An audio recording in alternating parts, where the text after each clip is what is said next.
নানু ভাই, আজকে তুমি কি গল্প শুনতে চাও? আচ্ছা নানু, বিটিএস কি?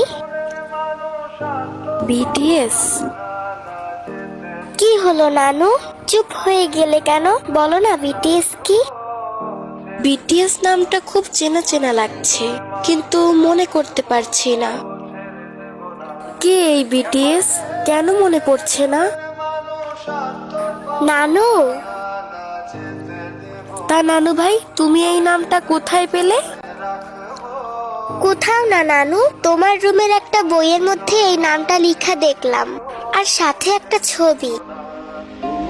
ছবিটা কোথায়? ছবিটা তো আমার সাথেই ছিল, কিন্তু কোথায় রেখেছি সেইটা তো মনে পড়ছে না নানু। আচ্ছা নানু ভাই, ছবিটা দেখতে কেমন ছিল? ছবিতে অনেকগুলো সুন্দর দেখতে ছেলে ছিল, আর মনে হয় 7টা ছেলে ছিল। 7টা ছেলে ছিল? চোখের সামনে কেমন যেন সবকিছু হালকা ভেসে উঠছে।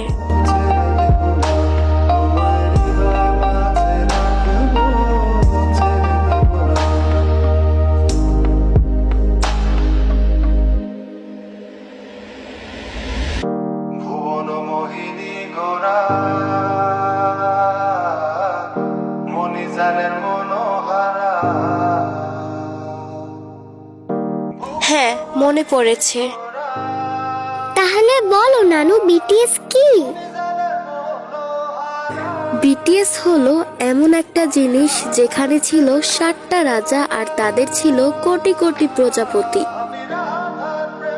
সেই কোটি কোটি প্রজাপতিগুলোর মধ্যে আমিও ছিলাম একজন।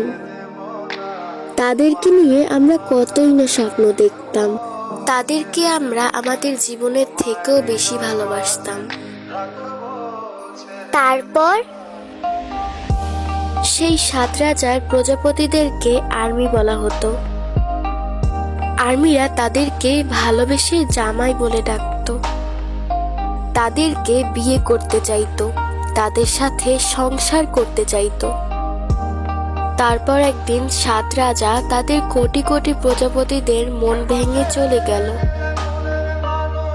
তারপর?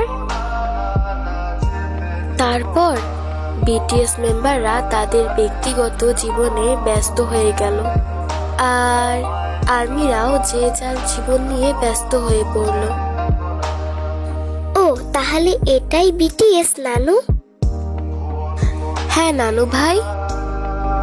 জীবনটা কি অদ্ভুত, তাই না? কোথা থেকে সময় চলে যায় কেউ বুঝতেই পারে না। এই তো সেই দিন বিটিএস ডিসব্যান্ড হলো। ভেবেছিলাম তাদের ছাড়া থাকতেই পারবো না, তাদের ছাড়া সময় কাটবে না, তাদের গান না শুনলে হয়তো মন ভালোই থাকবে না, হয়তো তাদের ছবি না দেখলে দিনটাই সম্পূর্ণ হবে না।